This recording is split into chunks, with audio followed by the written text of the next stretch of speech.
Hi there, Altenew friends, it's me for another perfect pairing. Thank you so much for tuning in.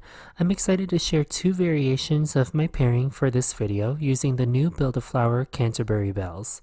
Before I share which old stamp set I paired with the new, please make sure you subscribe, like this video, and share it with your Altenew friends. I love being interactive with you all. In fact, I got the idea for this pairing from one of you in the comments. So make sure you share some of your old favorites with me in the comments or tag me on Instagram. Aside from the perfect pairing, I also decided to incorporate another element into these projects. Altenew hosts monthly inspiration challenges where primary project colors are picked from an inspiration photo. Then you create a paper craft project that uses the colors outlined in the inspiration photo and share it with the Altenew team via the coordinating blog post. Doing so enters you into a monthly drawing for an Altenew gift card. Additional details can be found below in the linked blog post. So here's the color palette for March 2020, hosted by the amazing Noreen. And here are the three ink families I thought mirrored the color palette well. I have Spring Bouquet, Glacier Caves, and Enchanted Garden Crisp dye inks. And with these three ink families, I've paired Build-A-Flower Canterbury bells with Altenew Garden Treasure stamp and die set. This is a 6x8 stamp set featuring beautiful layered flowers for a full and varied bouquet. Today I wanted to create a full bouquet with some height, so I thought these two stamp sets would be a perfect pairing. So let's start with the March 2020 Build-A-Flower. I'll show you all helpful tips to get color variation and help with card making efficiency as well.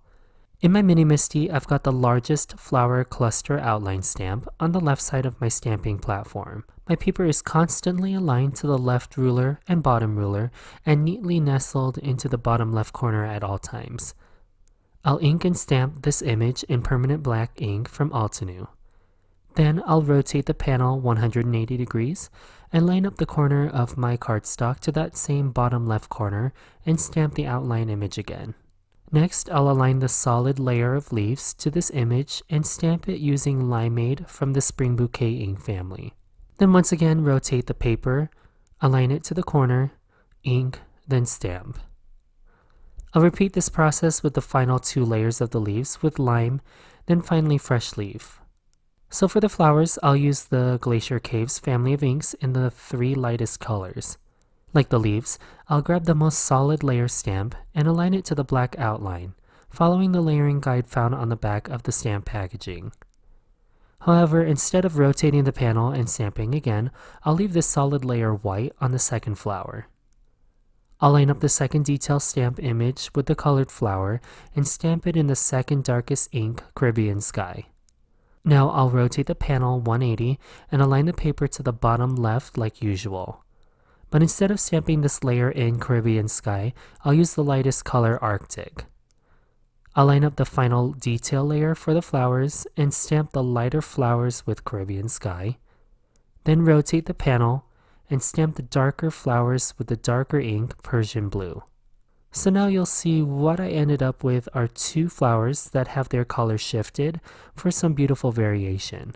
If I decide to use both clusters on the same card, I'll give the illusion that these are two different bouquets for some variety. The same principles are going to apply for Garden Treasure. I went ahead and stamped all the outline images I want to use on my card in permanent black ink. I used the same color shift technique on the leaves, as well as the two largest layering flowers. I omitted the centers of the flowers to avoid adding in additional colors not outlined in the inspiration image. You'll see that I was able to get drastically different flowers just by rotating the panel of paper and carefully planning the use of inks and essentially skipping the base layer to give white space. So now I'll simply use the coordinating dies and my mini blossom die cutting machine to cut out all these images. Unfortunately, I haven't thought of an efficient way to do this, but I do find cranking out die cuts somewhat therapeutic. Now I'll begin the final assembly of the cards. The first thing I'll do is cut the Canterbury bell image so that I can stretch this image to be the height of my card. Then I'll hide this gap with the Garden Treasure die cut flowers and leaves. You'll see that I get this wonderfully tall and triangular shaped bouquet that is pleasing to look at and get lost in. I'll save this arrangement by using Glad Press and Seal to pick up the entire arrangement and set it aside while I work on the background. No card of mine is complete unless I have splatters. I love using jet black ink spray diluted with a little bit of water to add fine droplets with a water brush. I'll add a diagonal cut panel of Altenew's white wood grain cardstock on top of my dry splatter background. To go along with the whimsical feel of this card, I decided to use the Hello and Hugs die set to add a very basic hugs sentiment to my card. Of course, you can always add in a sentiment strip from the Build-A-Flower Canterbury Bells stamp set, but I was thinking ahead for Mother's Day, and I thought this hug sentiment works well for the occasion. I used a scrap piece of this periwinkle cardstock for the shadow layer and adhered everything down using liquid glue. I raised 2 of the flowers on the card for some dimension using craft foam. I so desperately wanted to add sequins to this card, but instead I thought this sheer shiny bow at the base of the bouquet would finish this card off and introduce additional texture to this card. That's how I paired Build-A-Flower Canterbury Bells with Garden Treasure, and here's the second variation to this pairing. None of the die cuts I made earlier went to waste. Make sure you share your Altenew Perfect Pairings ideas with me in the comments below, and hey, while you're there, please subscribe and hit the bell icon so you don't miss out on endless inspiration and video tutorials from the lovely team at Altenew. Also, if you're interested in the Altenew Inspiration Challenge, I have Noreen's blog post linked below in the description box. Links to all the Altenew products can be found in the description box as well. Thank you all for tuning into this Perfect Pairings with Jaycee, and I'll see you all in the next one.